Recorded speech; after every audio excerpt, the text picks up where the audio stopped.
Bonjour à toutes et à tous, bonjour à tous. Merci beaucoup d'être présents et présentes pour cette nouvelle édition de nos rencontres universités. Avant de démarrer, je tiens à remercier très chaleureusement toute l'équipe du Théâtre de la Cité et plus particulièrement les personnes qui ont travaillé à la mise en place de cette rencontre, en l'occurrence Stéphane Gilles, co-directeur du théâtre, Émilie Prader, responsable des publics. Je remercie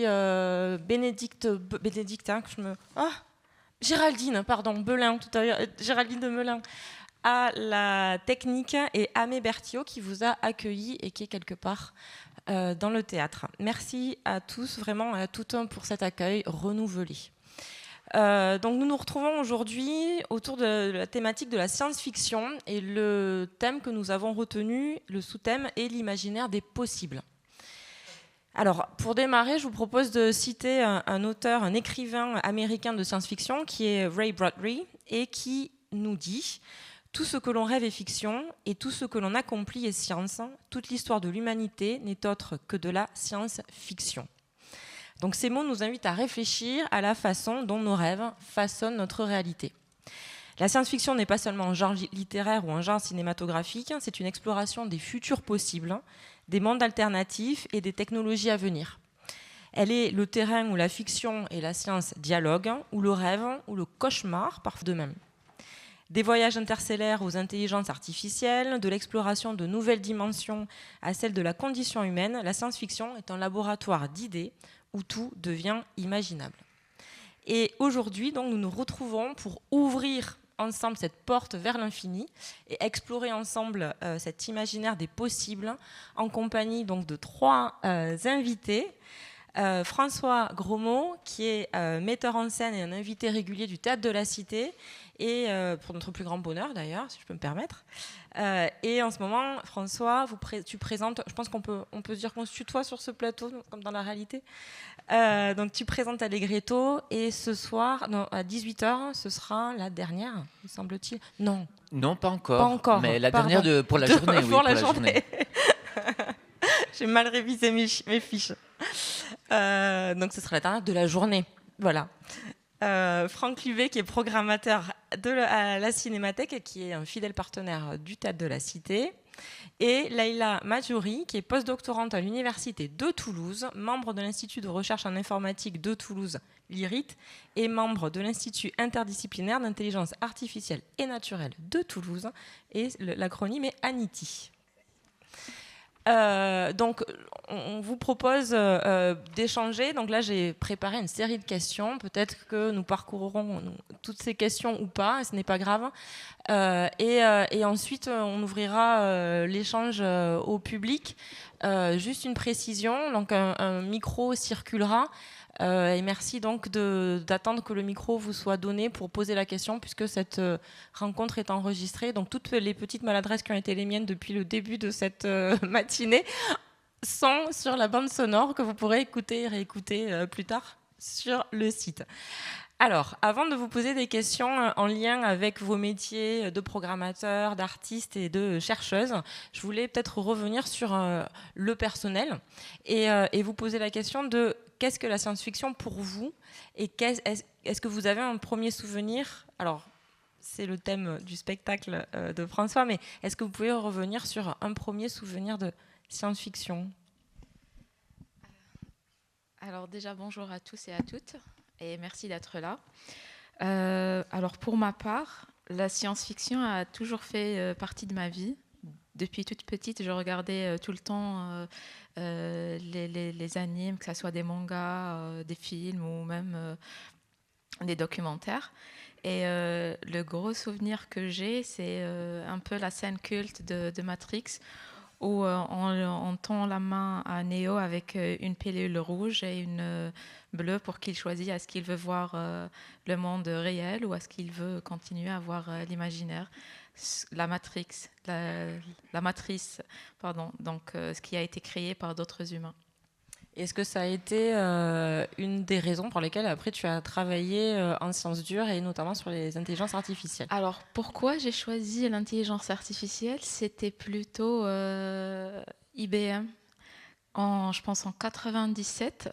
Et c'est là l'année où l'IA a vraiment battu l'homme en jeu d'échecs. Et c'était la première fois où on voit vraiment que ce qu'on programme derrière peut donner de meilleurs résultats que l'homme. Et par la suite, il y avait plusieurs trucs, que ce soit de la part d'IBM ou de Google. Donc, du coup, j'ai continué à suivre un peu ce qui se passait dans ce monde et j'ai continué par choisir cette formation. Super, merci beaucoup Leïla.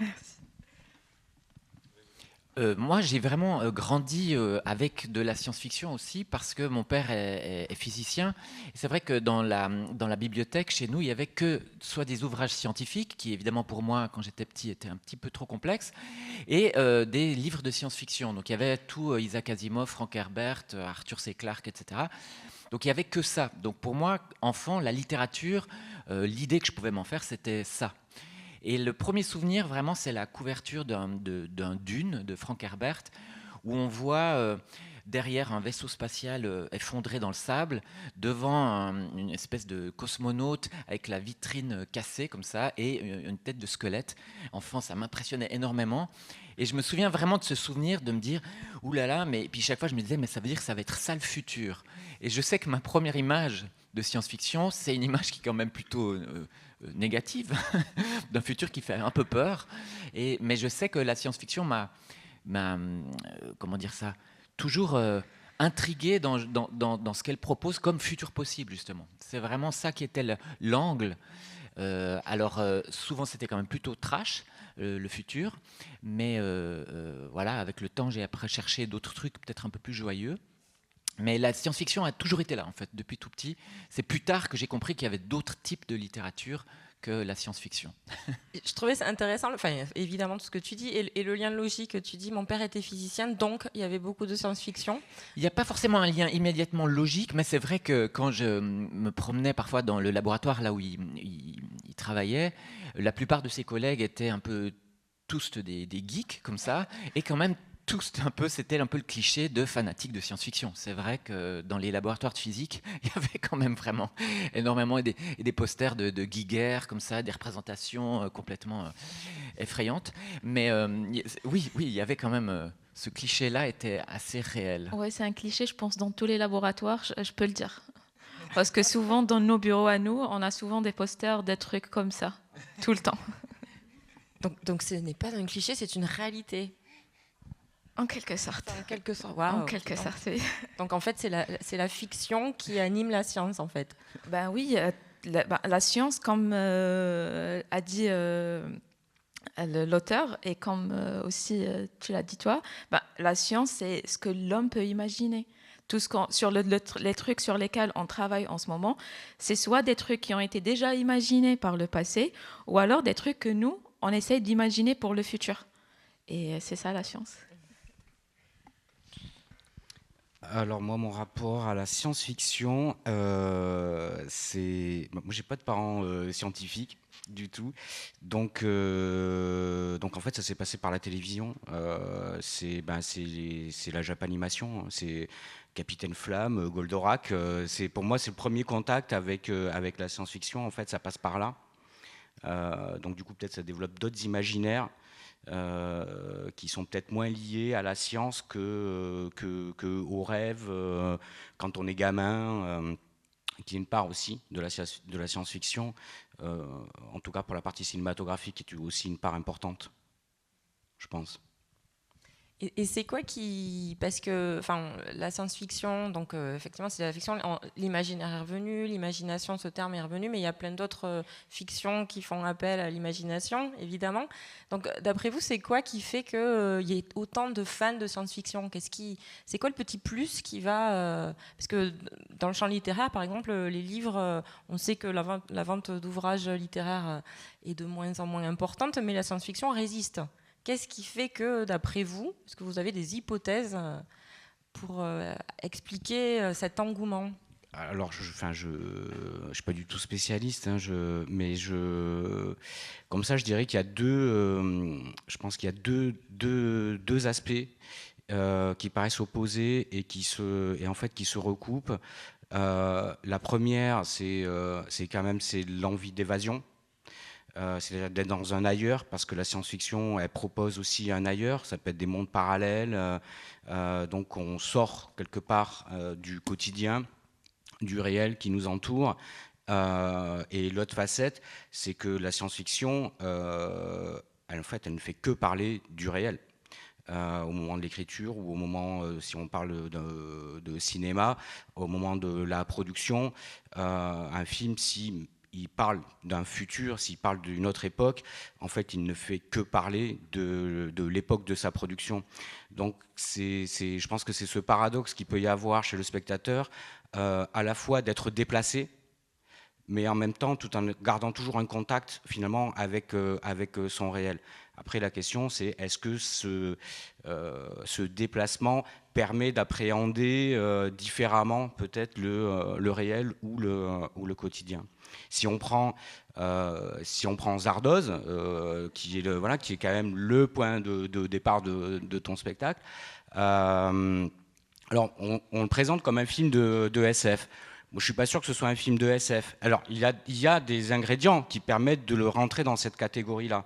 Mais on pourrait très bien parler aussi d'un film aussi mythologique, une histoire mythologique. C'est censé se passer dans le futur, mais ça pourrait très bien aussi se passer avant l'histoire, avant le début de l'histoire. C'est possible. Il y a beaucoup de références à l'Antiquité, etc., etc. Et en même temps, on est dans ce côté dystopique, donc avec lutte des classes, révolution, et toute une esthétique qui a. Et je veux dire, tu en parles très très bien dans Allegretto. En fait, ça parle aussi de cette époque-là, de cet aspect communautaire. On est en plein milieu des années 70. Donc voilà, un film qui est fait en 2024 dira autre chose qu'un film des années 70 ou qu'un film des années 40 ou un film des années 30 ou voire un film des années 20 ou 10, parce que la science-fiction, je parle pour le côté cinématographique, en fait existe est présente dès le début. Méliès, c'est déjà de la science-fiction. Donc, dès les premières années, c'est un genre qui est presque séminal pour le cinéma. Et je pense qu'il y a ces deux aspects peut-être qui peut nous attirer. Après, d'un point de vue littéraire, là par contre, je ne saurais pas dire. Toi, tu programmes beaucoup de science-fiction. Beaucoup, non, moi je programme de tout. Donc, est-ce qu'il y a une demande? Est-ce que tu pourrais oui, il peut y avoir une, tu veux dire de la part des spectateurs, une attente? Oui, une attente, oui. Oui, bien sûr. Il y a des festivals qui sont. Oui, bien sûr. Il y a des festivals, il y a des choses qui sont. On sait que par exemple, Alien, si tu programmes Alien, tu auras du monde dans la salle et de toute génération, par exemple, quoi. Mais après, tu peux programmer d'autres films de science-fiction qui seront peut-être moins connus et qui vont intéresser une autre frange du public. C'est assez large, hein, que ce soit la science-fiction. Au-delà de la question du genre, souvent c'est les titres. Et même quand on essaye de classer dans le genre, il y a différents il y a différents niveaux en fait sur l'éventail. Parce que 2001 c'est pas tout à fait la même chose que les Gladiateurs du futur. Tu vois, du coup on n'est pas tout à fait dans les mêmes veines. Donc on va pas aller chercher ces films-là pour les mêmes raisons peut-être.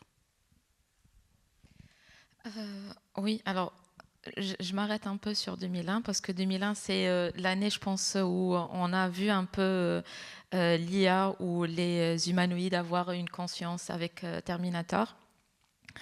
Mais pour moi, il y a toujours deux points de vue global. Tu as les gens qui ont une vue utopique et d'autres dystopiques. Alors, je pense que la science-fiction, elle existait depuis des lustres d'années parce que je pense depuis l'ère de Platon et Socrate, on essayait quand même d'automatiser quelques process, etc. Et c'est là où l'imaginaire de l'humain dans le sens créatif, qui imaginait un peu un monde où on a plusieurs outils qui peuvent nous aider avec des tâches quotidiennes, etc. Et dans l'autre sens, avec les gens qui ont une vision un peu dystopique, moi, dans mon sens, c'est un peu la peur qui leur fait parler. Parce qu'on a peur on a toujours peur. D'ailleurs, on vient me poser la question tout le temps. T'as pas peur de ce que tu fais? T'as pas, genre, tu n'imagines pas que les conséquences sur le futur, etc. Moi, sincèrement, je ne le vois pas d'une façon négative. Au contraire, je vois que l'IA, vraiment, c'est un outil qui peut aider l'humanité à faire plusieurs trucs. Que ça soit déjà là, par exemple, moi, si je peux parler un peu de ce que je fais sur le traitement, l'analyse des émotions. Du coup, on utilise l'analyse des émotions pour plusieurs trucs, non seulement dans l'industrie pour aider les gens derrière pour prendre une décision par rapport à un produit. Est-ce que les gens, on essaye de prédire la vie des gens. Est-ce qu'ils vont aimer le produit ou pas? Et d'ailleurs, récemment, on travaillait sur un article avec une équipe à Singapour sur les drones. Est-ce que prochainement, s'il y aura des drones qui vont survoler tout le voisinage, que ça soit pour faire des tâches, pour des livraisons, pour faire des petits trucs, et même pour des gros trucs quand il y a le feu, s'il y a des urgences. Et on a quand même essayé de prédire, le travail c'était de prédire la vie de la communauté. Et parmi ce qu'on a pu recenser sur les réseaux sociaux, et après à travers le système réalisé, c'était plutôt positif. Les gens voulaient justement, ça ne leur dérangeait pas. Au contraire, ils voyaient que ce que les drones faisaient était magnifique. Et pour la peur, je comprends qu'il y a des gens qui peuvent avoir peur de ça, de voir des machines faire leurs tâches ou autre, parce qu'il y a un moment donné que on va se dire oui, s'il y a un robot qui va venir faire mon travail, moi prochainement, j'aurai pas de travail. Mais ça, c'est pas le cas. Parce que depuis des années, l'homme, par sa nature, il essaie de s'adapter à ce qui l'entoure. Et avec récemment les nouveaux modèles connus avec ChatGPT, techniquement, c'est les... alors, je ne trouve pas le terme en français, c'est les Large Language Models, les LLM. Et là, on a de nouveaux métiers qui s'ouvrent. On a des ingénieurs de prompting. Et on essaye de former en ce moment les élèves pour essayer d'utiliser cet outil, pour réaliser des tâches, pour optimiser d'autres tâches. Du coup, pour moi, c'est que du positif. Ce qui est assez amusant de remarquer au passage, c'est de voir que tout ce dont tu viens de parler, c'est des choses qui, quand j'étais enfant, étaient vraiment de la science-fiction. C'est vrai, c'est vrai. D'ailleurs, je pense que pour les fans de Star Trek, on voyait déjà sur le film, les gens utilisaient de la tablette, parler avec des robots et les robots leur donner des trucs à faire, les corriger, etc. On n'a pas encore la téléportation. Pas encore. Que... Je pense qu'il y avait si je ne me trompe pas, il y avait des rumeurs que Elon Musk travaillait sur le... j'ai oublié comment il l'a appelé, mais le loop. Genre, c'est un truc, oui, c'est avec une vitesse du son, carrément. On peut se voyager, faire un voyage, par exemple, d'Abu Dhabi aux États-Unis en quelques minutes. Je ne sais pas l'état du projet actuellement, mais je sais qu'il travaille, parmi d'autres trucs. Je crois qu'il y avait une... C'était dans la région, en dehors là de Toulouse, il y a eu je sais plus, un lieu justement pour travailler et développer, mais ça a fait pchit, je sais pas, ça a disparu. Ah, ça a disparu. Si ça a disparu, c'est ça que ça a marché. Non, sur le loop, il y a eu, il y avait des recherches qui étaient menées. Je sais pas, ça vous parle pas, ça vous dit rien ça? Ah, ouais. C'est 1000 km/h.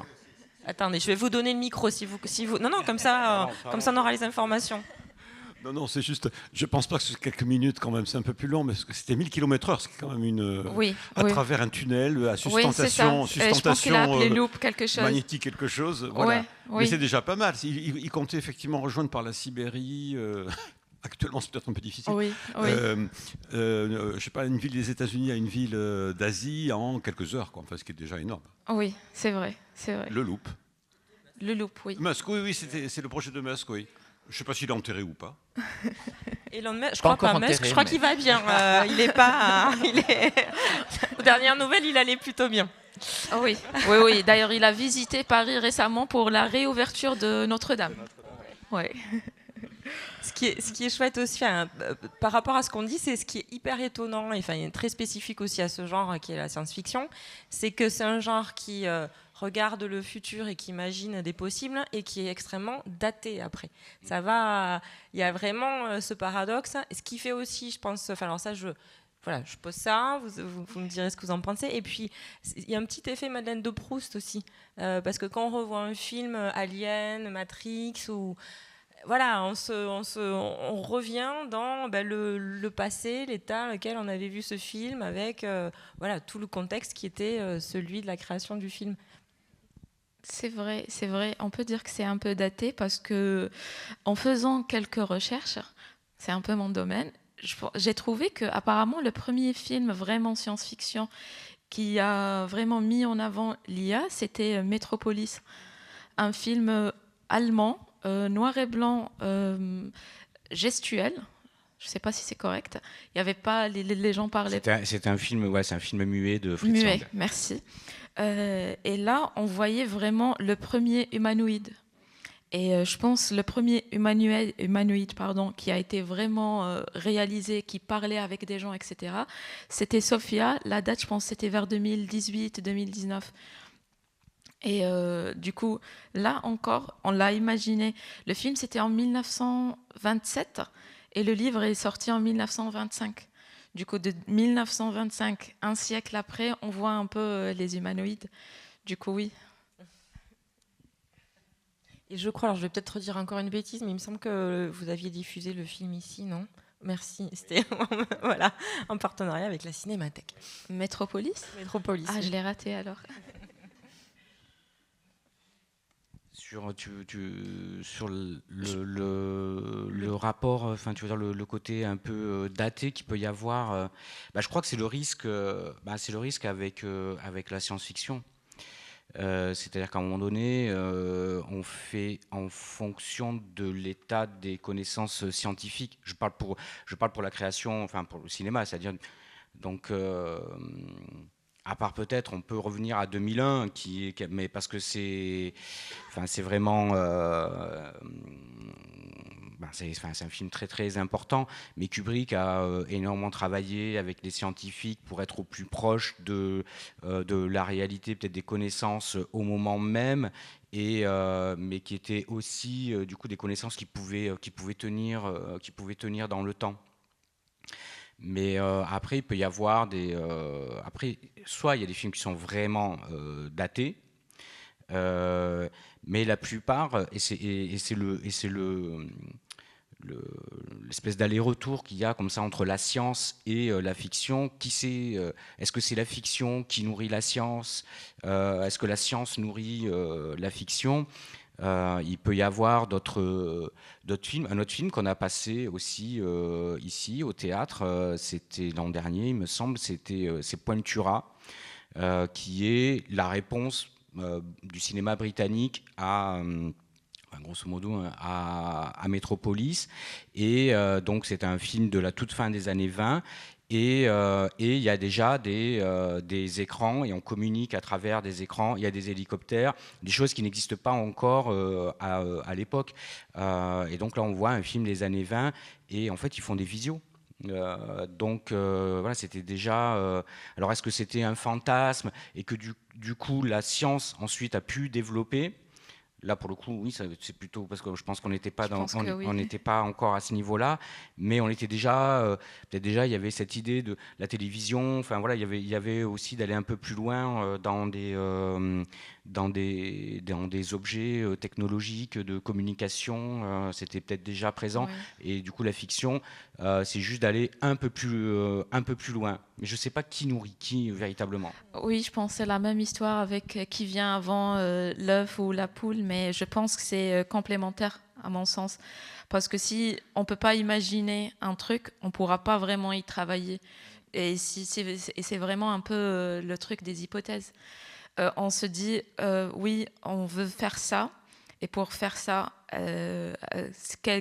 on met sur la table un peu quelques hypothèses. C'est aussi lors des séances du brainstorming. On se dit, oui, on peut faire ça et ça. Et d'ailleurs, pour la communication, l'homme a toujours voulu communiquer avec l'autre.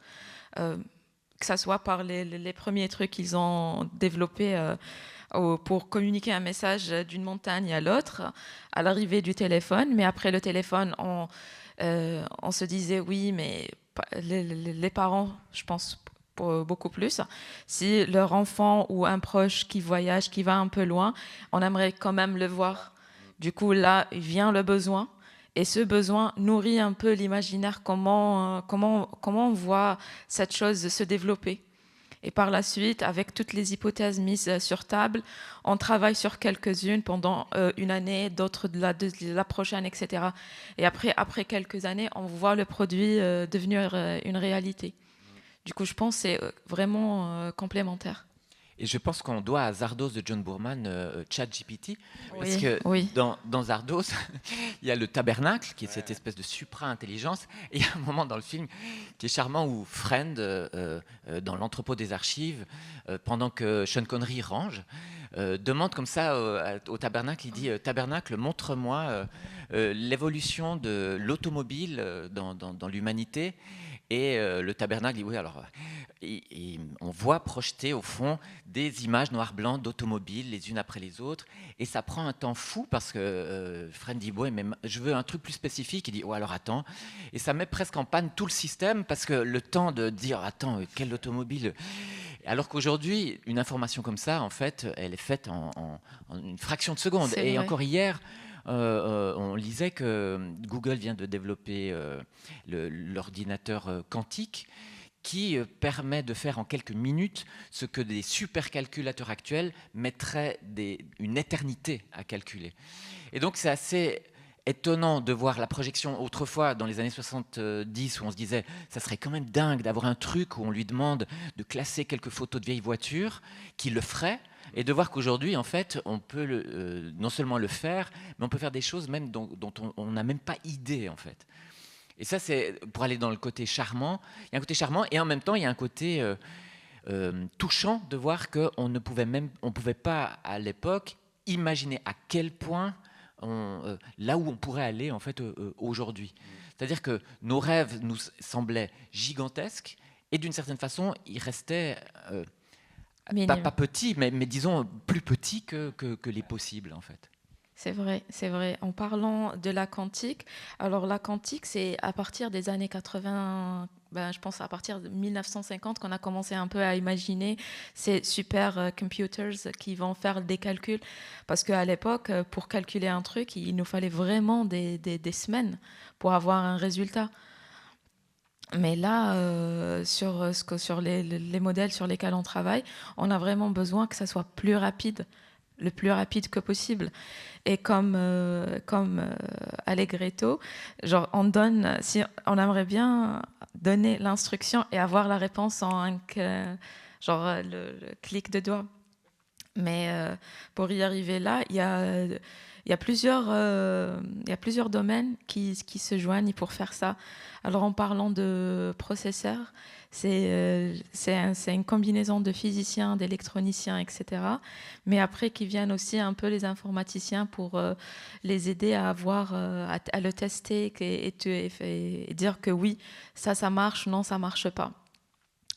Et oui, avec ChatGPT, là, on peut lui parler, lui montrer des trucs, il pourra nous répondre. Et malgré que c'est le seul que la plupart des gens connaissent, il n'est pas le seul. Il y a aussi Gemini de Google, que lui aussi... Oui, Mistral le français, on n'est pas vraiment au même niveau, mais on y travaille. Moi, personnellement, je travaille avec Mistral, qui est français. Il y a aussi un autre qui va venir normalement en fin du mois, grâce à l'Inagora. Et il y a aussi Metalama de Facebook, qui est aussi pas mal. Et moi, personnellement, en faisant des tests là-dessus, je trouve qu'il est très, très puissant pour non seulement analyser les émotions, faire de la détection un peu des intentions. Alors, la détection des intentions, c'est un peu, genre si on est par exemple dans cette salle, je dis, j'ai un peu froid, il fait un peu froid. Du coup, l'assistant intelligent, il va dire, tu veux que j'allume un peu le chauffage ou je l'augmente ? Et voilà. Et Metalama, pour le moment, il est vraiment puissant avec sa logique. Et quand on lui donne du texte, il peut nous donner la formule logique. Style, quand je dis formule logique, c'est vraiment mathématique. Voilà. Mais Mistral aussi, il est pas mal. C'est le Mistral gagnant, c'est ça? Oui, j'ai un petit clin d'œil à François. J'admire. Je me demandais, mais justement, alors, on a parlé de cinéma, on parle de littérature. En théâtre, il y a quand même peu de science-fiction. C'est quand même oui. Un genre qui n'est pas très exploité théâtralement. Non, effectivement. Non, c'est pas vraiment un genre théâtral en soi, quoi, la science-fiction. Il y a évidemment des artistes qui empruntent des éléments ici et là, et notamment, je pense par exemple à Antoine Deforte, qui est un metteur en scène que par ailleurs j'apprécie beaucoup, qui est un geek, qui adore les univers science-fiction et qui utilise plein d'éléments vraiment de la science-fiction pour nourrir ses propos. Mais c'est vrai que c'est pas vraiment un genre en soi. J'ai juste un exemple qui vient d'être. C'est un exemple américain, c'est le Blue Man Group, qui a été. Enfin, il y a une tentative de production en France, ça n'a pas du tout marché. Et c'est un spectacle qui joue depuis les années 80 et qui est très vieillot. Alors c'est charmant, c'est vraiment. Mais alors après, je me demandais aussi, au cinéma, on a des moyens qu'on n'a pas au théâtre. Enfin, évidemment, c'est une autre économie dans tous les sens du terme, esthétique et puis aussi financière. Et au théâtre, bon, ben voilà, les ficelles, la magie, elles passent par autre chose, par la gestuelle, par les mots. Évidemment, c'est cinématographique aussi, hein, ces éléments-là. Mais c'est sûr qu'on peut vite passer de la science-fiction à de la comédie, en fait, à faire un pastiche, en fait. Peut-être qu'il y a plus de danger du pastiche au théâtre qu'au cinéma. Peut-être parce que le cinéma a une autre force, en fait, c'est les trucages. Enfin, du coup, qui nous font qu'évoluer. Et le cinéma, c'est que... je sais pas, après, peut-être que je vais dire une connerie, mais il me semble quand même que le théâtre, comme on est aussi sur du vivant, le théâtre est quelque chose de vrai au moment même. Le cinéma, c'est que du faux, c'est que de la fabrication. Donc les effets spéciaux, des effets de montage, donc c'est un autre langage qui est pas simplement celui du corps et de la parole, mais de tout ce qu'il va y avoir aussi autour du pur langage cinématographique, mais qui peut passer aussi par l'invisible, par exemple. Les films les plus ratés, quand on parle de films de science-fiction, par exemple avec des monstres, avec des aliens, c'est de les montrer et de montrer des hommes, de montrer des caoutchoucs, des costumes en caoutchouc, on sait bien qu'il y a les hommes derrière, et là ça devient directement et tout de suite ridicule. Parce que la SF, quand même, majoritairement dans le cinéma, on est quand même plutôt du côté du frisson. Pas forcément film d'horreur, mais quand même, on est du côté de la catastrophe, on est plutôt de ce côté-là. Et souvent, le meilleur allié, en fait, c'est de ne pas montrer. C'était Tourneur, quand il fait La Féline, par exemple, en fait, on ne montre pas, c'est juste des ombres. Parce que du coup on suggère et on va suggérer davantage de frissons. Alien par exemple, parce que là on parle de SF, mais bon là on est à la limite avec le film d'horreur. Alien, on le voit assez peu, la créature on la voit assez peu, c'est tout un travail de lumière, d'éclairage, d'ombre, de passages très furtifs comme ça, et c'est là qu'on va créer vraiment le côté un peu frisson. Mais du coup, on joue sur différents types de langage. Et puis le cinéma, il évolue aussi. Donc il y a eu les premiers trucages qui venaient plutôt de la scène ou de la magie. Je parle pour des films des années 10, du siècle passé. Et puis ensuite, on a évolué. Donc, il peut y avoir la surimpression. Enfin, il y a différentes méthodes. L'animatronique, ensuite, qui va amener des choses comme Terminator, par exemple. On est encore sur quelque chose qui est, sur le premier Terminator, qui est encore physique.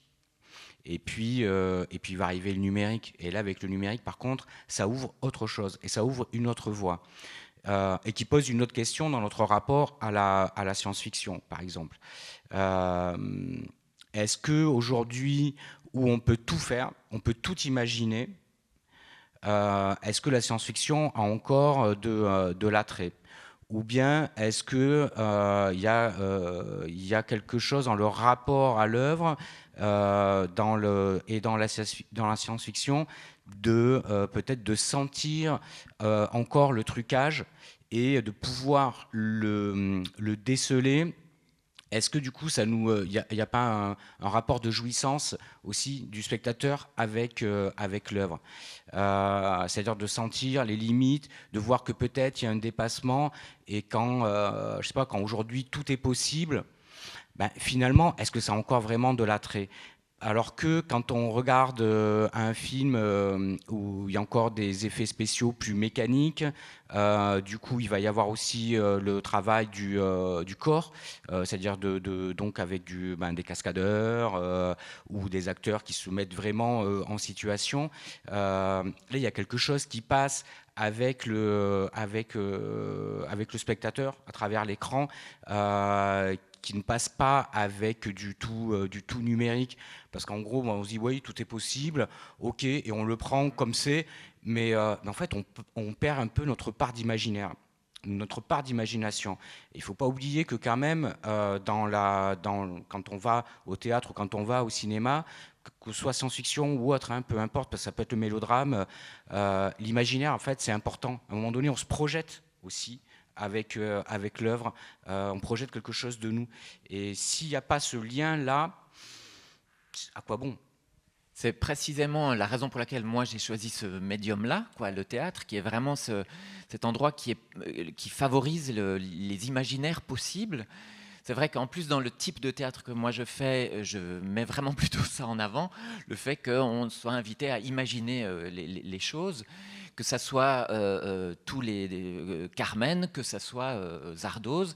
Disons, dans tous les cas, c'est vraiment ça que j'essaye, comme une espèce de petite résistance, de dire, en fait, aujourd'hui où tout est donné à voir, mais vraiment tout, comme je prends toujours le même exemple, de dire, mais c'est vrai que est-ce que le dinosaure, pour un enfant de 7 ans aujourd'hui, a le même charme que ce qu'il avait pour moi quand j'avais 7 ans, où je devais me l'imaginer, parce que je ne le voyais pas. Aujourd'hui, on le voit partout, sous toutes les coutures. Et on n'est même pas sûr que ça soit le vrai, mais on croit qu'en tout cas, c'est le vrai. Et ça rejoint toutes les questions posées par l'IA, évidemment, parce que c'est vrai que l'imaginaire est l'imaginaire qui permet l'étonnement qui permet la pensée, qui nous permet en fait de pouvoir penser nous, le monde, le futur, qu'est-ce qu'on va faire. Quand tout est donné, et c'est quand même une des problématiques posées par l'IA, si tout est donné, qu'est-ce qu'on va faire et qu'est-ce qu'on va penser ? Et comment on va penser ? C'est des vraies questions et qui sont notamment traitées dans la science-fiction. Et c'est là que la science-fiction est intéressante, quand elle permet justement d'ouvrir des imaginaires possibles avec des dystopies qui nous disent « faites gaffe, il y a ça quand même », et puis des utopies en disant « bon, ça serait cool ». Mais disons, je trouve que c'est précisément l'endroit où il y a quelque chose qui est problématique, puis les problèmes, on en a beaucoup en ce moment, et il va falloir qu'on cherche à les résoudre, mais l'IA, il y a quand même ce truc-là que moi je vois comme une espèce de houle.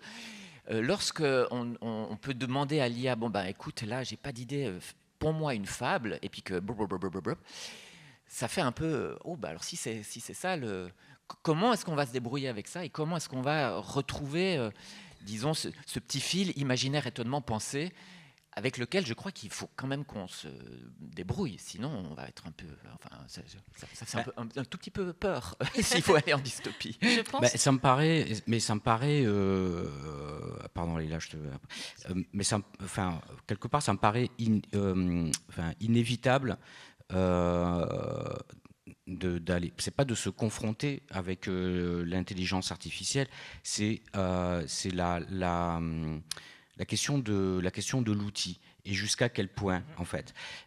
J'ai un ami qui me racontait que du coup, les étudiants, alors je ne sais pas si peut-être Emeline, t'as été confrontée aussi à ça, du coup, qui, je ne sais pas, sur un devoir, mémoire, font appel à l'intelligence artificielle. Ok, très bien.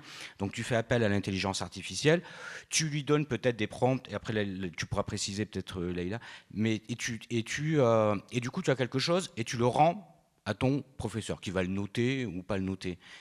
Ok, très bien, mais à quoi bon? Parce que quand même, ce qui est excitant, en fait, c'est d'écrire. Enfin, moi, tu vois, j'écris tous les jours, mais c'est une souffrance d'écrire, parce que c'est pas facile. Mais par contre, quand on arrive à quelque chose, qu'on soit plus ou moins satisfait, mais quand on est vraiment satisfait, et si on le donne à lire à quelqu'un qui, en retour, te dit « Tiens, ça, c'est vraiment bien, là, il y a quelque chose », mais quel plaisir, c'est de la jouissance, c'est vraiment de la jouissance. Si c'est quelqu'un d'autre qui le fait, parce que ça peut être l'intelligence artificielle, mais ça peut être aussi une personne, hein, je veux dire, si je te demande d'écrire pour moi et que je dis « Ah bah tiens, regardez, j'ai écrit un superbe... » Mais il n'y a pas de plaisir, c'est juste, je fais quoi, je veux faire illusion, je vais chercher ailleurs. Mais quand même, il y a un plaisir dans la création, qu'elle soit la création, enfin, vraiment d'être un artiste comme toi, où tu as appris sur scène, mais c'est aussi écrire une lettre d'amour, une lettre de... j'en sais rien, mais c'est ça aussi, c'est de mettre des mots sur des émotions. Et quand on arrive, c'est pas facile, mais quand on y arrive, mais ça, c'est une vraie jouissance. Et je pense que l'artificialité peut être un outil, mais elle ne peut pas nous donner cette jouissance. Et c'est ce qu'on retrouve dans Zardoz, hein, finalement, sur cette question-là, des immortels, des éternels, pardon, et qui, finalement, ils s'emmerdent. Parce qu'en fait, il ne crée plus rien. Absolument. Et donc, il demande à Z, mais tuez-nous pour qu'on retrouve. Et en fait, par la mort, on va retrouver de la vie. Enfin, c'est complètement. Mais c'est. Et je pense que c'est ça, c'est cette question de l'oisiveté. C'est hyper important. Et je pense que l'intelligence artificielle, par exemple, est un outil qui peut nous amener du temps d'oisiveté. C'est important d'avoir de l'oisiveté, mais pour faire quelque chose, pour créer quelque chose, pas pour regarder Hanouna. Vous voyez, c'est ça en fait. C'est qu'est-ce qu'on en fait derrière, quoi. C'est un projet de société. C'est pas simplement. C'est exactement ça. L'IA, c'est vraiment un outil. Et après, comment on l'utilise, c'est ce qui définit un peu. Je peux pas dire c'est ce qui va nous définir nous, mais un peu. Oui, parce que si une personne utilise l'IA justement pour écrire une pièce théâtrale ou une fable, comparé à une personne qui se donne le temps pour vraiment l'écrire et l'imaginer elle-même, c'est différent. Comparé à une personne, moi personnellement, j'ai pas vraiment de problème avec les élèves, parce que si moi j'ai un élève qui est excellent et son point faible c'est l'écriture, je pourrais pas le juger sur ça. C'est ça. Mais si une personne qui est capable d'écrire et elle va utiliser l'IA pour faire son travail, ça c'est un peu dommage. C'est pas dommage pour les autres personnes parce que c'est dommage plutôt pour elle. Parce qu'elle va perdre un peu son imaginaire, ses capacités d'imagination, etc. Moi personnellement, j'adore écrire. Que ça soit... Bon, écrire, c'est deux... pour les articles scientifiques, c'est un peu galère pour moi parce que on essaye quand même d'écrire des articles où la communauté scientifique va trouver que oui, c'est un article qui mérite d'être publié. Et on juge beaucoup plus l'article sur la façon d'écrire parce que moi, on m'a refusé un article parce qu'il a été mal écrit. Et derrière, on n'a pas vraiment évalué les tests, les énormes expérimentations qu'on a fait derrière, et il a été jugé beaucoup plus sur le texte. Et ça, ce qui était dommage, mais heureusement, j'avais avec moi des chefs qui écrivent super bien, on l'a renvoyé, mais écrire pour le plaisir, on doit le faire sans l'IA. Parce que moi, j'essaye quand même de garder ça. J'aime bien écrire, j'essaye d'écrire en tout cas. Mais faute de temps, faute de plusieurs facteurs, je ne le fais pas assez souvent. Mais j'essaye quand même d'écrire de petites histoires d'imagination, un peu du réel, etc. Mais j'essaye quand même. Je pense que je n'ai pas assez le niveau, mais j'essaye. Et c'est vraiment l'IA, c'est un outil qui est là pour nous aider. Mais si on l'exploite pour des fins autres que ce qui a été intentionné dès le départ, c'est un peu dommage. Et c'est là que, évidemment, parce qu'on est quand même une espèce qui est susceptible de pouvoir utiliser de bons outils, pas très bien, à mauvais escient. Oui. Donc évidemment, il y a quand même un truc très vertigineux. Je lisais quelque chose aussi que je trouvais assez intéressant, qui disait que, évidemment, dans tout ce que... Alors, tu sauras mieux le dire que moi, mais que quand même, comme l'intelligence artificielle, c'est des algorithmes qui vont recycler de la chose, voilà. D'une certaine façon, la fiction créée par l'intelligence artificielle, parce que ça existe, hein, ça, vraiment, on y est, c'est quand même un truc un petit peu à la Frankenstein, c'est-à-dire on va prendre des petits bouts d'éléments morts, des petits bouts de cadavres, de textes ici et là, qu'on va mettre ensemble, et puis on va dire voilà. Et puis, alors bon, c'est joli, ça marche et tout, mais c'est quand même un peu Frankenstein. Donc, il y a quelque chose d'assez... En même temps, c'est un outil prodigieux. Hein. Dernièrement, je demandais à ChatGPT, peux-tu me donner tous les endroits avec les références dans lesquels, dans ces textes, Tchekhov parle de la notion du temps qui passe. Et broum, en 5 secondes, j'ai toutes mes références. Et c'est vrai que c'est assez extraordinaire de pouvoir avoir accès à des choses spécifiques. Comme outil, il y a une dimension prodigieuse. Et en même temps, quand tout à coup, je lui ai demandé de me dire une phrase que j'avais écrite au style Marguerite Duras, style Nathalie Sarraute, style Virginie Despentes, et qui sort tout ça, il y a un côté rigolo, évidemment, et en même temps un côté qui fait un peu... qui fait très mal à l'aise par rapport à... La singularité de notre pensée, elle est aussi faite justement de nos styles, de nos façons de pouvoir nous tromper aussi, nos erreurs, nos idioties. Et une intelligence qui va en fait ignorer un peu ces affaires-là, parce que je ne pense pas qu'elle soit idiote en tant que telle. On essaie quand même de la rendre un peu intelligente. C'est ça. C'est le titre, intelligent. Alors que quand même le propre de l'homme, c'est d'être, et de la femme évidemment, quand je veux dire voilà, c'est notre idiotie aussi. C'est-à-dire cette capacité que nous avons à nous tromper. Et l'intelligence artificielle qui se veut tellement rigoureuse et précise, elle a enfin... Je sais que j'ai beaucoup pas de réticence, je suis fasciné par cette affaire-là, mais c'est quand même un truc que... Et pourquoi je raconte tout ça ? Parce que la science-fiction, on parlait des imaginaires et des futurs possibles. Il y a des courants de la science-fiction aujourd'hui, comme par exemple le solarpunk. Je ne sais pas si j'ai vu que c'est quelque chose qui est un peu un nouveau courant. Il y a le cyberpunk, par exemple, qui est donc d'imaginer un futur utopique, dystopique, avec des robots qui gagnent. Et puis il y a le solarpunk, par exemple, un truc que je viens de voir, où on essaie de penser un monde dans lequel l'être humain se serait affranchi de pas mal d'affaires, aurait développé, par exemple, le solaire, aurait développé la vie en communauté, enfin une utopie dans laquelle nous ne sommes pas encore, mais disons qui propose des futurs possibles, des futurs désirables. Et c'est ça que je trouve assez joli dans la science-fiction, c'est qu'on peut aussi imaginer peut-être des futurs désirables. Comme on a pu rêver, ce serait cool une intelligence artificielle qui répond à nos questions, ça y est, on y est.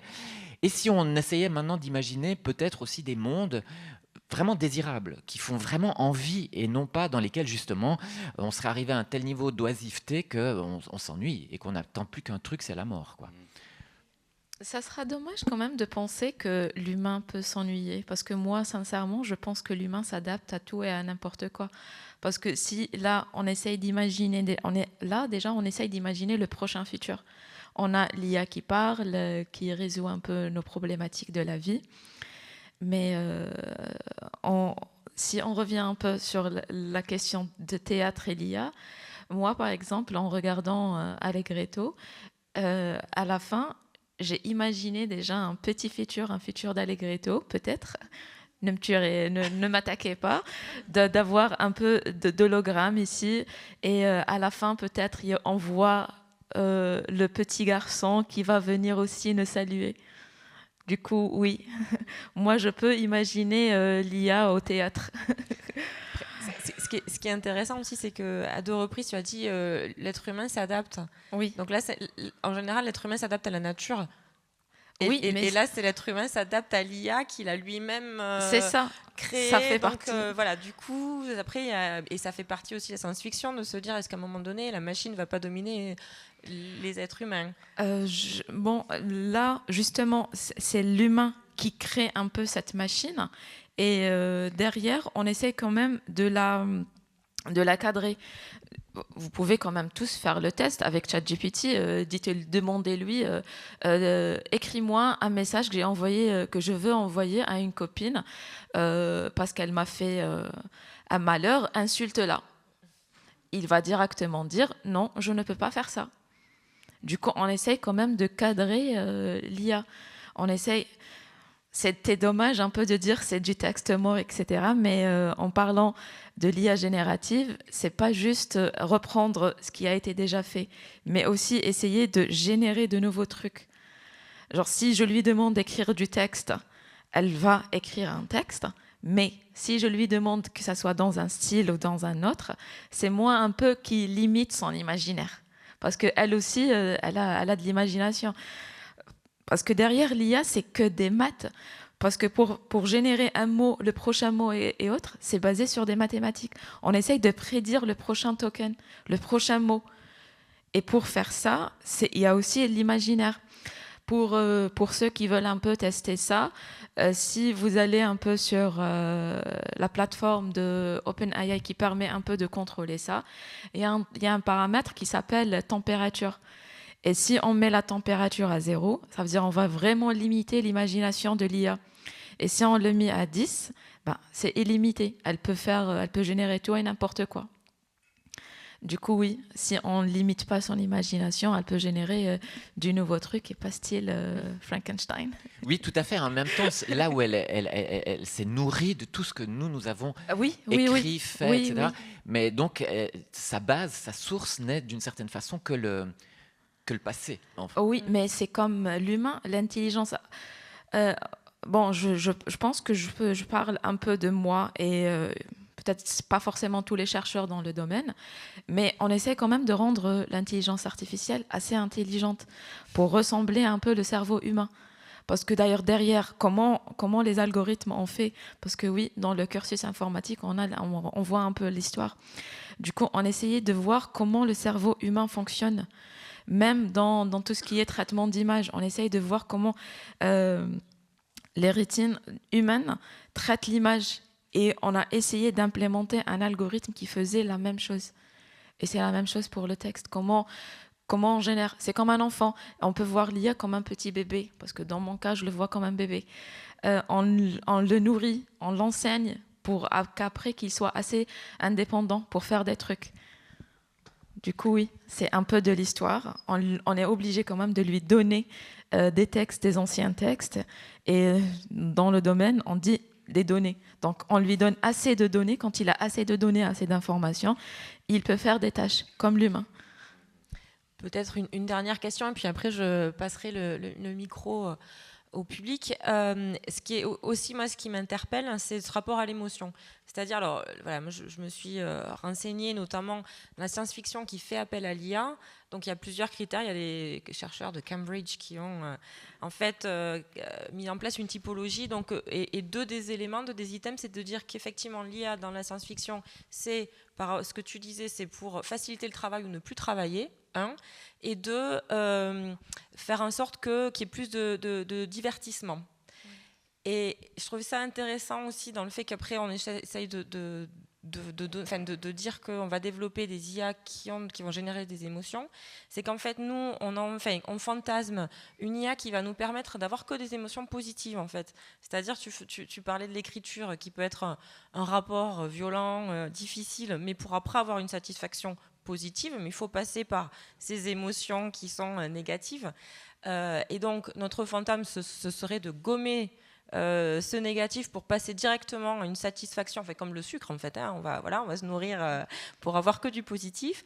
Et en même temps, je pensais au film Her, et puis bon, qui est où il y a une IA qui a des sentiments et qui est triste et qui souffre, enfin bon, et qui, donc voilà, c'est intéressant. Enfin, alors je sais pas si c'est un paradoxe, enfin ou si, mais alors, enfin, je vous l'adresse. Merci. Alors moi, j'ai un peu de mal avec l'idée que la machine peut avoir des sentiments. Moi, malgré que j'ai de l'imagination, je reste un peu réelle parce que j'ai besoin. En fait, c'est vrai qu'on voit dans quelques films de science-fiction que la machine a de l'émotion. Il y avait un film, je ne connais pas vraiment le titre, mais c'était Al Pacino qui a fait un humanoïde et il est tombé amoureux après avec. Il y avait aussi Wall-E, l'animation que j'adore, le robot qui était envoyé, qui est resté sur Terre 700 ans pour la nettoyer. Après, il voit une robot qui arrive, trop mignonne, il tombe amoureux. Mais dans mon domaine, vu que vraiment je travaille sur l'analyse des émotions, c'est pas que l'IA aille de l'émotion, non. En fait, le but, c'est d'analyser l'émotion de l'utilisateur pour après comprendre. Si par exemple, on imagine, je peux vous donner par exemple un use case sur lequel on essaye de travailler. Du coup, on imagine que la personne, elle parle avec son assistant, elle est en colère, elle est agacée par un truc, et l'IA, dès qu'elle détecte ça, elle va essayer de la calmer. Soit en répondant, si elle prend la colère, elle essaye de répondre, j'essaye de trouver les mots. Alors, de trouver un peu l'émotion contradictoire pour la répondre, pour essayer de la calmer.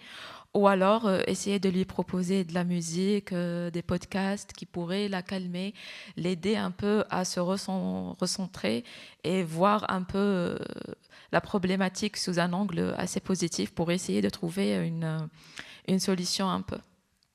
Du coup, pour une machine qui a des sentiments, je doute un peu. Mais restons dans l'imaginaire, pourquoi pas. Après, ça pose aussi la question du rapport à l'autre. C'est-à-dire que du coup, voilà, on est tout seul. Oui, je lisais hier dans un journal suisse qui s'appelle Le Temps, qui est un peu notre équivalent du Monde, si on veut, un article assez intéressant là-dessus sur le fait, non, c'était ce matin, sur le fait que, effectivement, on nous propose maintenant de plus en plus des assistants personnels artificiels, avec lesquels des gens vraiment s'attachent. C'est-à-dire, il y a quelqu'un qui témoigne, qui dit, en fait, j'avais un trouble émotionnel lié à mon ami imaginaire, enfin, en partie réel, mais artificiel, quoi.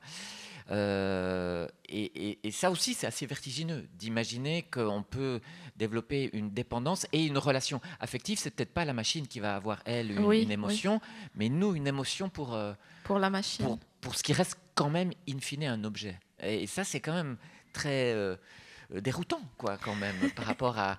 Alors qu'on a... Enfin, là, c'est un peu cucu, mais un petit déficit émotionnel, quand même, parfois dans nos sociétés, déjà. Donc, c'est assez vertigineux de se dire, bon, ben, maintenant, plutôt que d'aller les uns vers les autres et d'essayer de résoudre nos problématiques de déchirement et d'isolement, ben, tout va tellement mal que, bon, allez, je vais vivre un petit moment avec mon iPhone. Il y a quand même quelque chose de très... voilà, quoi. Oui, je comprends. Ça, encore, c'est une autre problématique, malheureusement, où on a souvent dans la société, on peut le voir déjà dans une classe, à l'école, on a les cliques qui se forment, mais il y a toujours des gens qui restent à l'écart, qui restent plutôt à l'écart. Et ces gens-là, je pense qu'avec le temps, ils ont trouvé un refuge dans l'IA. Parce qu'avant l'IA, il y avait aussi la machine, on regardait l'écran pour voir des trucs, pour jouer et autres. Mais là, si on trouve une IA avec laquelle on peut parler, elle peut comprendre notre émotion, je comprends qu'il y aura un attachement. Mais ça, c'est vraiment une problématique sociétale qui existe depuis longtemps et je pense que je ne suis pas vraiment la personne qui pourrait parler là-dessus. Puis après, vraiment, je vais vous les donner. Puis après, il y a la problématique des écrans aussi. C'est-à-dire qu'après, il y a une dépendance aussi du fait des fréquences. Donc, ça crée aussi des relations toxiques, en fait. Oui, parce que... Oui. Parce que l'humain, quand il est seul, il a ce sentiment de vide, de solitude, et il veut le combler. Et par nature, il va essayer de le combler d'une manière ou d'une autre. Soit aller vers essayer de créer un truc, que ce soit par l'écriture, par un truc manuel, ou alors le combler autrement par des activités, dont regarder la télé, jouer à des jeux vidéo ou autre. Ou alors, récemment, parler avec ChatGPT. Parce que j'ai vu des gens qui demandent même à ChatGPT de jouer le rôle d'un psychiatre. Oui. Oui, peux-tu faire ça pour moi? Et ils parlent de leurs problèmes, etc.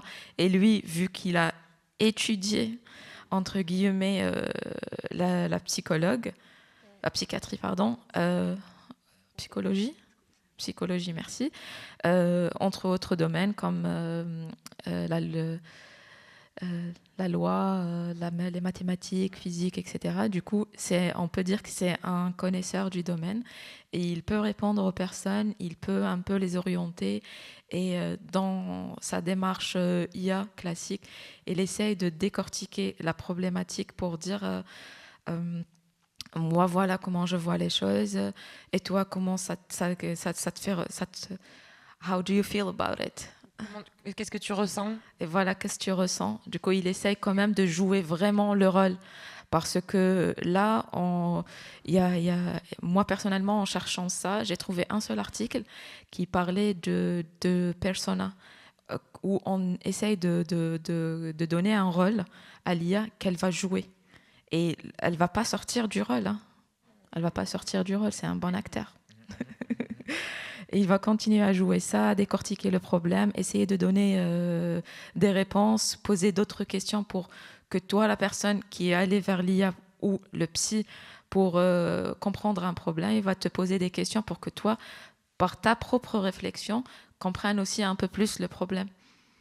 Voilà. Et du coup, mais est-ce qu'à un moment donné, l'IA peut d'elle-même du coup dire justement à la personne qui lui pose des questions et lui dire peut-être que maintenant il serait temps que tu ailles consulter. Est-ce qu'elle peut arriver à ce moment-là? Ça, on n'a pas encore vu ça, mais je pense que ça n'a pas été un peu implémenté parce que pour que l'IA dise ça, parce que elle, son rôle, c'est pas aussi de te dire vas-y, va. Une étape d'après. Oui, c'est ça. En fait, l'IA, tout ce qu'on développe, ça vient du besoin. Si on va se dire, attendez, il y a un problème là, pourquoi il joue le rôle? Il faut vraiment qu'il conseille les gens d'aller voir un rôle. On va programmer l'IA pour conseiller les gens bon, là, je pense qu'il faut vraiment que tu vois un psy. Oui. Ou alors, je ne vais pas résoudre tous tes devoirs d'école. Il faut que tu le fasses toi-même. Ouais, mais... et même de la même après j'arrête. Mais et de la même façon, est-ce que du coup on peut imaginer que alors là pareil, je rentre déjà dans la science-fiction, mais que l'IA détecte un trouble chez la personne qui va l'utiliser, c'est-à-dire une tendance criminelle, différents types de tendances criminelles, oui. Et du coup qui puissent, j'en sais rien, voire alerter. Je pense, du coup, je pense à Minority Report pour revenir à l'ASF, oui. Presque à prévenir le crime, parce que l'IA du coup est en contact avec la personne et pourrait déceler. Tiens, là tu as tes recherches, tes questions, j'en sais rien, me laissent penser que tu pourrais commettre un crime. En fait, et donc le prévenir.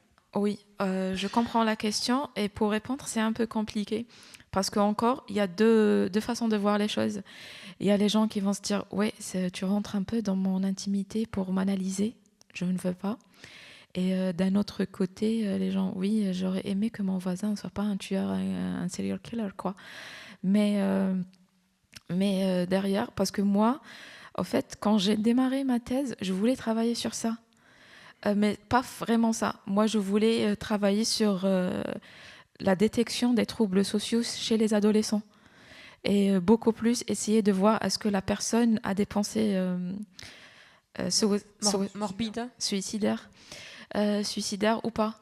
Mais malheureusement, par manque de données, et à l'époque, parce que moi j'ai démarré ma thèse en 2017, j'avais pas vraiment trouvé un établissement qui pouvait me donner assez de données pour les analyser et pour donner à l'IA pour faire ça. Mais je pense qu'il y a des gens qui travaillent sur ça. Parce que je sais que dans mon équipe, il y avait une personne qui a travaillé un peu sur les troubles psychologiques, où à partir des données sur les réseaux sociaux, on a essayé de... Ah non, pardon, c'était pour détecter plutôt bullyism. Non, c'est quand l'harcèlement, pardon. L'harcèlement. Pour détecter un peu l'harcèlement. Est-ce qu'on utilise des termes scientifiques de psychologie pour harceler les gens? Et il y a un travail sur ça. Elle a réussi à publier quelques articles. Du coup, oui, on essaye. Je sais très bien qu'il y a des personnes qui travaillent sur plusieurs thématiques liées à ça. Je ne sais pas, l'état de l'art, il est où en ce moment? Moi, personnellement, je n'ai pas travaillé là-dessus, mais j'imagine que oui, on essaye de faire ça. Donc l'état de l'art en sciences, en recherche, c'est qu'on fait le point, le bilan sur toutes les études qui ont été faites avant, et c'est très beau, on appelle ça l'état de l'art. Oui. Allez, super. Donc la parole est au public. Bonjour, merci beaucoup pour ces éléments de débat. Alors, je ne sais pas quel était le périmètre de ce débat, parce que je suis arrivée un petit peu en retard, mais je vois dans le titre « Science-fiction, l'imaginaire des possibles ». Et il y a une chose que je me demande, c'est pourquoi est-ce qu'on parle... alors, donc je suis chercheur en informatique, hein, je précise. Pourquoi est-ce qu'on parle uniquement de technique, en fait? Pourquoi est-ce qu'on ne se pose pas la question de transformer l'humain, de le faire évoluer? Moi, je suis très fan de Rob Hopkins, avec tout le travail qu'il a fait sur comment refaire démarrer l'imaginaire chez l'humain. Et je ne sais pas si vous connaissez, par exemple, le livre « Et si », là, « What if ». Il y a des chapitres, il n'y a aucun chapitre qui est consacré à l'IA là-dedans, quoi. On parle du rapport à la nature, on parle du jeu chez les enfants, on parle d'éduquer les politiques d'une manière différente, etc.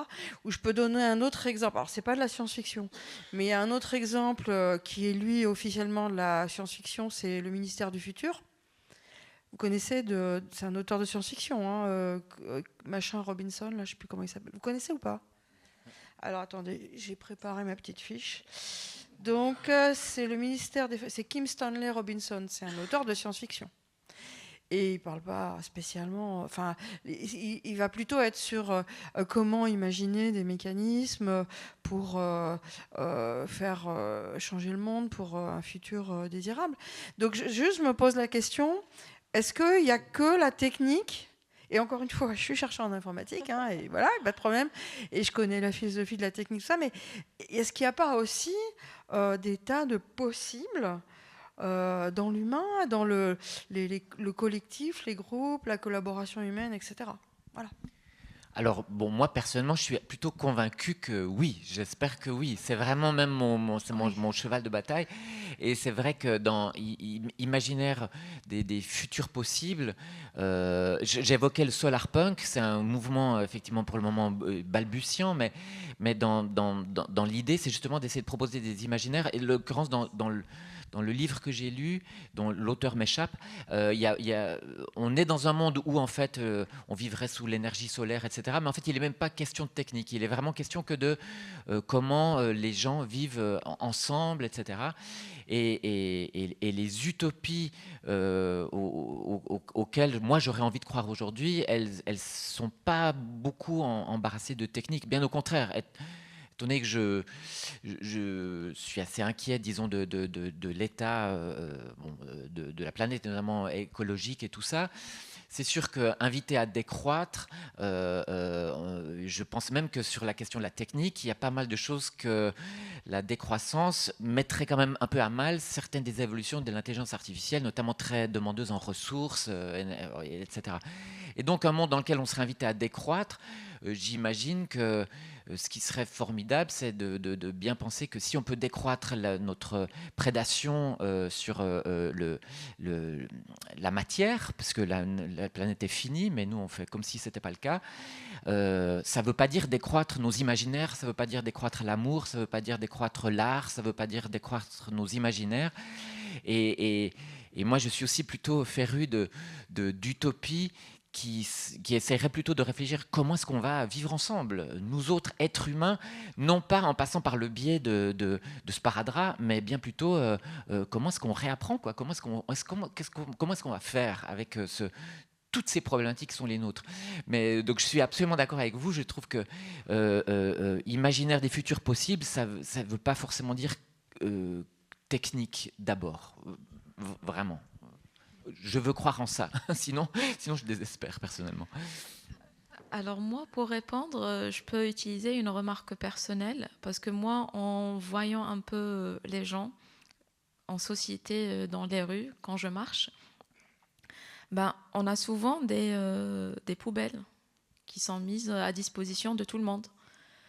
Mais il y a même des endroits où on a des affiches qui disent « Veuillez ne pas jeter ». Il y a une poubelle là ou autre. Mais malheureusement, il y a des personnes qui jettent par terre. Ils mangent un truc, ils jettent. Ils utilisent un mouchoir, ils jettent. Ils sortent avec leur animal pour se balader. Ils laissent les trucs. Mais par contre, si on a un système assez développé de surveillance, ils ne vont pas faire ça. Parce que moi, j'ai eu l'opportunité de visiter Singapour. Et là-bas, on ne voit pas des policiers, on a des caméras partout.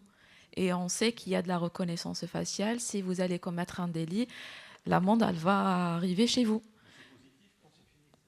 Moi, je trouve que c'est positif, oui. Parce que malheureusement, l'humain lui-même, tout seul, il n'a pas réussi à respecter l'autre.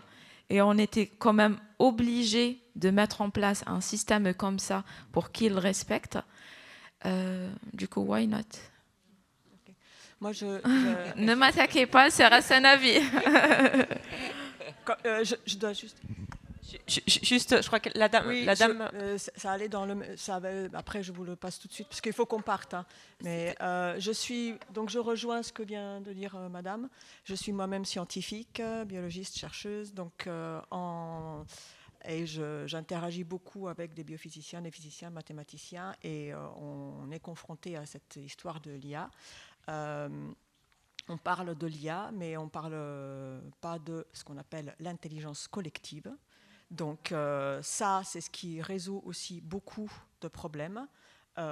Et ça nous fait mettre 4 personnes ensemble, et on a chacun son imaginaire, sa créativité, et on met ensemble nos petites puces. Et là aussi, on peut être dans un développement sans technologie qui est justement qui mange les ressources. Et l'autre part, c'est que dans ça, on ne parle jamais de tout ce qui est le côté politique et sociétal. C'est-à-dire que la personne qui se fâche avec son assistante, etc., mais peut-être elle n'en peut juste plus, parce que c'est quelqu'un comme nous dans la fonction publique qui n'avons pas un sou pour arriver, où notre point d'indice il n'est jamais élevé. Et alors moi je vais le dire à l'IA va me calmer, ok, je suis contente. Mais après, ce n'est pas l'IA qui va aller m'acheter ce dont j'ai besoin. Et troisième chose, le côté loisir que disait Franck, tout le monde le recherche, mais il faut se le payer aussi, à moins que les subventions, qui aujourd'hui la ville aussi coupe, ne soient plus là. Donc derrière tout ça, il y a beaucoup de politique et de sociétal. Et je suis désolée, c'est vraiment... voilà, on peut pas résoudre... pour moi, avec l'IA. Et on a des données en sciences qui sont juste infinies. On n'a pas le temps de le faire parce qu'on n'a pas les moyens humains de le faire. Donc oui, tout le monde va aller se ruer vers l'IA parce qu'elle va nous sauver, mais on ne crée plus de postes, on ne fait rien dans tout ça. Donc bien sûr, on nous fait miroiter aussi que l'IA va résoudre tout ce qu'on pourrait faire, mais qu'on ne peut pas faire, manque faute de temps, parce qu'on en a jusque-là, et on sera pas d'heure. Et on ne peut pas aller voir des spectacles ou autres parce que tout le monde est juste submergé par son quotidien et ce qu'on ne peut pas. Donc désolé, c'est vraiment... Oui. Et voilà, je connais aussi les intervenants et c'était important pour moi d'avoir cet imaginaire et cette utopie qui un peu nous tiennent. Et j'ai amené mon fils parce que je pensais aussi que c'était important, même si compliqué, d'avoir ce côté imaginaire et utopique. Et pour l'école et pour les élèves et pour la nouvelle génération, c'est vraiment indispensable. Oui, je suis tout à fait d'accord avec vous, mais moi, ce que j'ai dit, c'était juste pas par manque de temps. Il y a vraiment des personnes, malheureusement, c'est une grande majorité, c'est par envie. Ils veulent pas faire un effort minimum pour faire des trucs minimes. Peut-être je me trompe, oui. Je vous donne le micro, Je suis absolument sûrement la moins savante de l'Assemblée, là. Moi, ce que je peux dire quand vous parlez de jeter l'éducation. Il n'y a pas d'autre. On n'a pas besoin d'intelligence artificielle, hein, on n'a pas besoin de caméra. L'éducation. Quand on a été élevé tout petit, comme dit la dame, j'amène mon enfant pour... Eh bien, quand on a appris tout petit qu'on doit jeter le papier dans la poubelle et ne pas jeter son cendrier de la voiture sur le macadam, quand on l'a appris très tôt, eh bien, il n'y a plus de problème. Voilà. Et après, une autre petite remarque par rapport à ce que vous avez dit, madame, quand vous parlez de vos recherches, vous dites, moi, je ne veux pas ceci parce qu'on pense qu'on ne va pas faire ceci. Qui vous finance ? Qui vous finance ? Qui contrôle ? Qui vous amène à faire ceci plutôt que cela ? Quand vous dites « Ah, je n'ai pas très bien rédigé », qui est au-dessus et qui dit que... Non. Qui ? Donc on revient à la finance. Et qui finance ? C'est l'argent. Et nous connaissons nos Google et autres. Voilà. Il était gentil, Google, au début.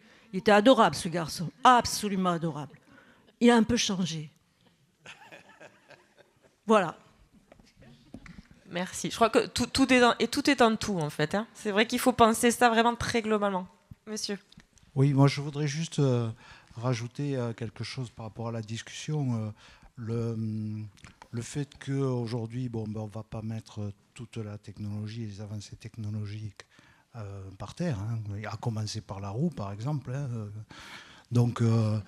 Mais par contre, moi, je souhaiterais vous faire part de mon optimisme qui s'appuie sur le fait que, justement, il y a l'être humain a un sentiment d'autodestruction parce qu'il s'autodétruit, il autodétruit aussi son environnement et une forte capacité de résilience. Donc, voilà, moi, je pense qu'il faut aller loin pour pouvoir remonter. Et je crois que la même chose se produira. C'est des articles que j'ai lus qui sont intéressants aussi, avec l'intelligence artificielle. Puisque aujourd'hui, l'intelligence artificielle produit énormément, et beaucoup plus que les humains, est en train d'envahir les bases de données de production qui sont des productions artificielles. Et à un moment donné, elle s'alimentera automatiquement de choses qui sont produites artificiellement. Donc voilà, c'est peut-être mon sentiment au niveau du futur. Et sur la résilience, petite publicité, je vous invite à écouter l'une des rencontres universités d'il y a 2 ans, je crois. Bonjour, je suis physicien, je n'utilise pas du tout l'IA. Je ne savais pas qu'on allait rentrer dans une analyse sur l'IA et je pense que c'est très très bénéfique et de le faire le plus rapidement possible. Juste 2 choses, il y a 2 types d'IA quand même. Il y a l'IA qui est là pour traiter un nombre méga de données et qui permet aux physiciens, aux scientifiques en général, d'avancer dans leurs recherches parce qu'ils ne sont plus capables de gérer cette innombrable somme de données. C'est une partie. Il y a l'IA générative qui est une autre question, qui est plutôt dans le domaine d'ailleurs de la science-fiction dont vous parlez, parce que là, la question était peut-être, est-ce que l'IA générative peut susciter, on va dire, la création? Bon, là, il faut vraiment se poser la question. Il y a 2 questions sur lesquelles il faut se poser. C'est que je ne pense pas qu'on puisse créer quelque chose de nouveau à partir de prises de données, parce qu'il n'y a pas de nouveauté dans les données utilisées. Donc, on peut imaginer que l'IA va sortir quelque chose qui n'est pas dans les données, mais dans l'état actuel, je n'y crois pas. Ça, c'est 1. Ensuite, 2, quand vous faites votre spectacle, que je n'ai pas vu et que je verrai jeudi prochain, a priori, vous avez dû dépenser quelque chose comme, allez dire, un peu de temps de cerveau, beaucoup, 1000 watts, on va dire, du matériel autour pour le faire, etc. Passer sur ChatGPT, c'est des terawatts dont on parle. Et à côté de toutes les GAFA, parce que madame est financée peut-être par un projet national, Anity, que je connais, mais ce n'est pas ça qui fait avancer, hein. C'est les GAFA qui font avancer. Et les GAFA, ils ne sont pas là pour le futur de l'humanité, ils sont là pour, clairement, une question financière. Donc ces GAFA qui développent à fond, qu'est-ce qu'ils mettent à côté de leurs gros centres? Ils sont en train de réfléchir de mettre des centrales nucléaires et de faire ça à des endroits où on puisse refroidir la planète, leur système, pas refroidir la planète justement. Donc dans un moment, et vous en avez parlé tout à l'heure, où on se pose les questions de la sobriété, alors je vous dis tout de suite, arrêtons tout de suite ChatGPT, tout de suite. Et je pense que la création s'en portera bien mieux. Et il y aura probablement des choses plus belles. Donc, moi, je ne m'attendais pas qu'on parle d'intelligence artificielle, mais vous avez compris que ça me pèse assez. Et je pensais qu'on allait parler plus création, sentiment, émotion, et comment est-ce qu'on peut-être utilise cet outil, mais utiliser cet outil, pas dépendre de l'outil. Et là, on est parti sur une dépendance qui, à mon avis, est très très grave, et à plus d'un titre. Donc, bon, voilà, excusez-moi de cet emportement. J'ai un peu bouilli. Des émotions, merci beaucoup. Et ce qui est très, très intéressant par rapport à ce que vous dites... Oh. Mais tout à fait, on est au théâtre, exactement. C'est justement précisément l'endroit pourquoi, à mon sens, aujourd'hui, et ça me fait très plaisir de voir que cet art si vieux qu'est le théâtre est devenu un endroit de résistance. C'est-à-dire que c'est un endroit dans lequel, justement... on n'a pas besoin d'intelligence artificielle, par exemple, et on n'a pas besoin de beaucoup de techniques. C'est-à-dire que c'est un endroit premier, quoi. On est des êtres humains avec des êtres humains, on utilise nos corps, nos voix, nos sens, et on essaie de penser, d'étonner, etc., etc. Et je trouve qu'aujourd'hui, c'est devenu subversif, le théâtre. Et je trouve aussi que c'est un endroit de proposition de futurs possibles. C'est ce que je dis. Alors, mon théâtre, on est d'accord, il est politique à son endroit, très très léger. Il n'empêche que je trouve que c'est une proposition très concrète de dire, regardez, avec très peu de choses, on arrive à tout imaginer. Avec une femme sur un plateau, on peut voir tout Carmen de Bizet. Avec un homme, on peut voir tout Phèdre, on peut voir toute la mythologie. Avec Pierre Mifsud, dans un spectacle qui s'appelle Conférence de choses, qui dure 8 heures, que j'ai fait, il est tout seul sur scène, et pendant 8 heures, il parle comme ça, et il nous fait voir plein de pans de la connaissance humaine, et ça va du cinéma où il évoque des films, que ça soit Claude Sautet ou que ça soit Les 10 Commandements, etc., etc. Et en 8 heures, on passe 8 heures avec un être humain. Il y a juste un être humain et on a comme ça une sorte de traversée de qu'est-ce que c'est que cette formidable connaissance humaine. Et c'est vrai que pour dire, regardez, avec très très peu, on peut faire tout. Je trouve que dans le monde d'aujourd'hui, on est amené à décroître en tout cas notre prédation, encore une fois, sur la planète. Le théâtre dit, regardez, avec très très peu de choses, on peut faire énormément de joie, énormément d'amour, énormément de connaissances, et que qui aurait cru que cet art si vieux puisse être aujourd'hui une espèce de petite alternative, un petit possible d'avant-garde. Et ça, je trouve que c'est très joyeux, en fait. Merci beaucoup. On va devoir conclure parce que nos invités ont des impératifs. Donc, je les remercie très chaleureusement. Et je souhaitais aussi vous remercier. Enfin, je trouve que c'est ce qui est très très beau aussi, c'est qu'il y ait des lieux de débat, qu'il y ait des lieux d'échange comme ça, où on peut échanger nos points de vue, dire qu'on n'est pas d'accord, dire qu'on est en colère, dire qu'on adore.